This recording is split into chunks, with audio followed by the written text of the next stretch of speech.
There are times you just don't want to think about the children. You want to be selfish and tell the kids to go do something else for a while so you can watch cartoons for once. And you want those cartoons to contain subject matter that probably is inappropriate for the average 9-year-old. Put the kids to bed because it's about to get PG-13 in here. Hi, I'm Dan Larson, and this is the history of Adult Swim.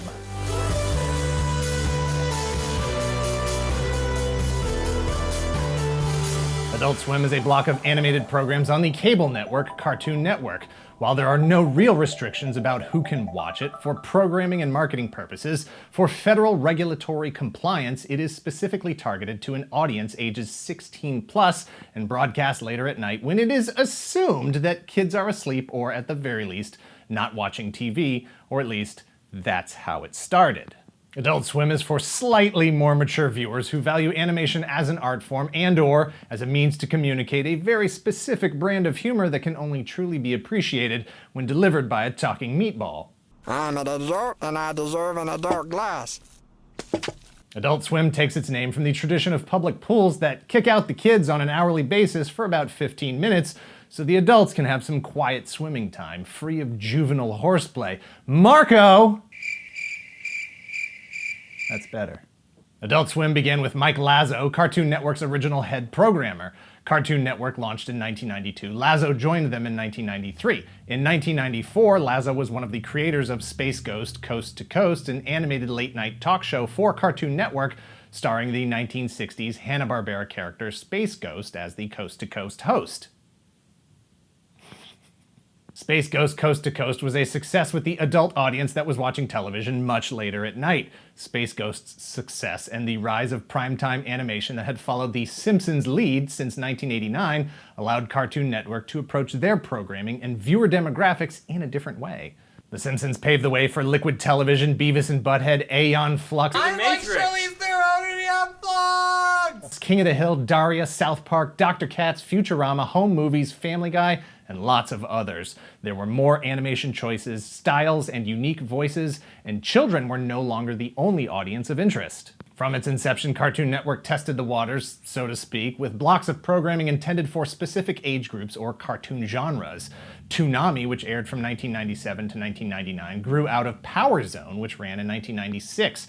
Power Zone grew out of Super Adventures, which ran from 1992 to 1994. All of these themed blocks focused on action-adventure series: Space Ghost, Mighty Mightor, Pirates of Dark Water, The Herculoids, and Thunder the Barbarian. Later, shows like Speed Racer, Thundercats, Voltron, Robotech, Beast Wars, and Sailor Moon. And even later, Gundam Wing, Batman the Animated Series, The Big O, Dragon Ball, and G-Force Guardians of Space.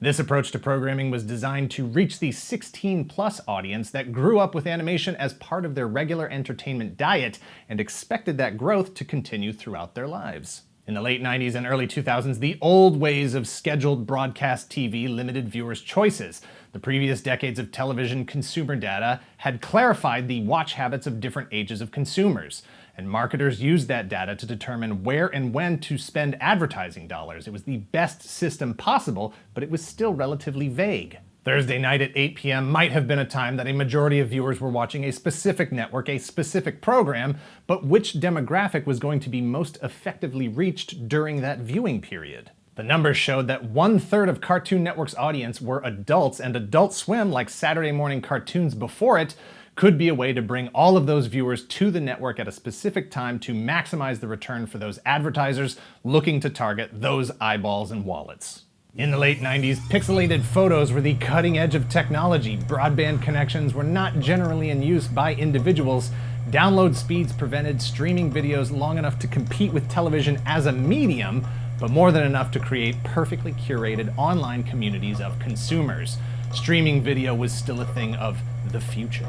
Internet users did a lot of the work themselves by grouping together in self-labeled, marketing-friendly groups to make it easier to address their needs, a degree of access that corporations and television networks had never dreamed of. Having direct access to consumers either by directly soliciting information from them or accessing it indirectly by joining the group where all the fans of the things are talking to each other.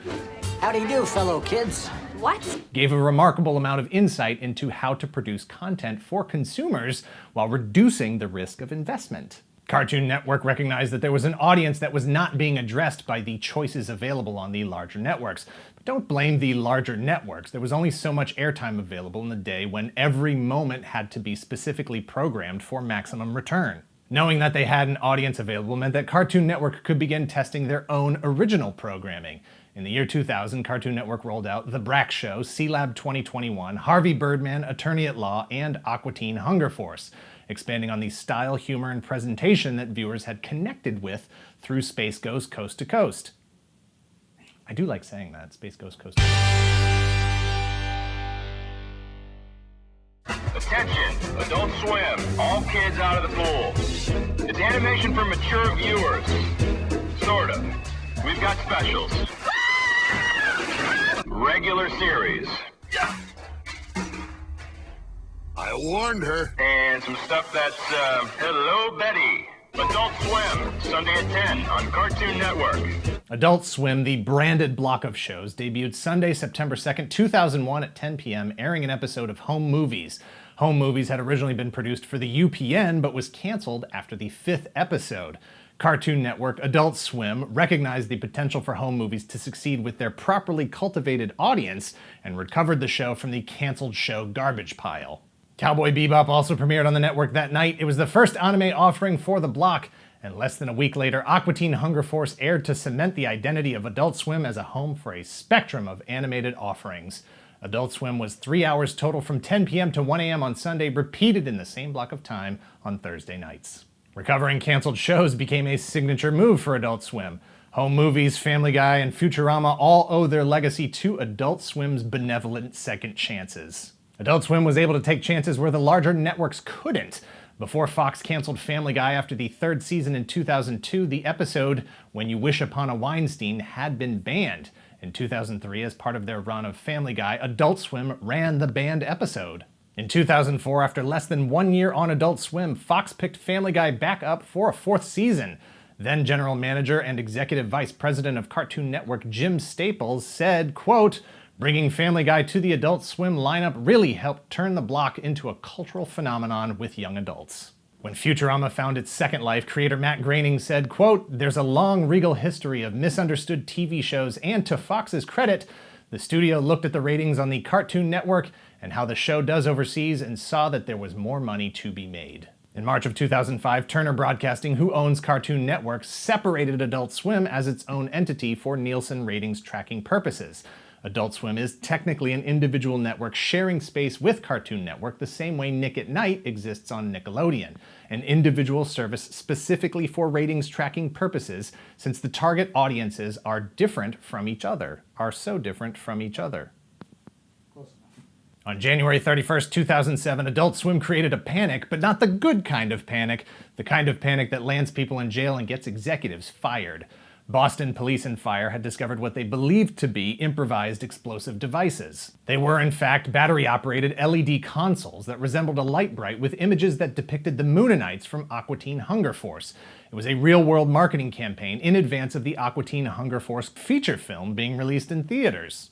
Boston police arrested 2 people and charged them with placing hoax devices to incite panic and a count of disorderly conduct for good measure. And while it's true you can't buy that kind of publicity, the incident cost Turner Broadcasting and marketer Interference $2 million, $1 million to the city of Boston, Massachusetts, and $1 million in goodwill funds. That could have been the end of Adult Swim, but Turner could not have imagined a better way to create solidarity with their fanbase than to have Adult Swim be perceived as a victim persecuted by the authorities in the interest of telling dumb jokes and having fun. True rebels on television, the exact reputation they had been developing the entire time. In 2018, Adult Swim bought video game developer Big Pixel Studios, the studio behind Pocket Mortys. What's a Pocket Mortys, you ask? Pocket Mortys is like Pokemon, sort of, but based in the world of Adult Swim's biggest hit, Rick and Morty. Rick and Morty began December 2nd, 2013. By 2017, it was the top comedy on television across the 18 to 24 and 18 to 34 demographics. In May of 2018, Rick and Morty was picked up for an additional 70 episodes over an unspecified number of seasons, giving creators a nearly wide-open future to take the show wherever they want to go with it. It is a careening pop culture juggernaut created by Dan Harmon and Justin Roiland. It is the kind of original, pop culturally relevant, sharp, smart, original programming that Adult Swim has been fostering since it began, and the type of programming that keeps Adult Swim relevant today and into the future. Adult Swim was a bridge between two eras of television entertainment and a direct result of the emergence of the World Wide Web as an influence on targeted programming for specific demographics in the early 2000s. It began as a twice-weekly 3-hour block of animation that expanded to 7 days a week, 9 hours a day, and streaming online. Since 2001, Adult Swim has been a conduit for classic and original animation on cable television, maintaining visibility of older programming, cultivating new fans, and creating entirely new animated worlds of their own. Thanks for watching. Please hit like, hit subscribe if you aren't already a subscriber. Thank you very much to those of you who already are. Please share this video, and if you're in the position to help the channel grow, visit our Patreon at patreon.com/ToyGalaxy, and let us know in the comments down below. Was it the action that brought you to Adult Swim? The humor? The reruns? Was it an overwhelming love for all things animated? Or was it just Dragon Ball? It's usually Dragon Ball.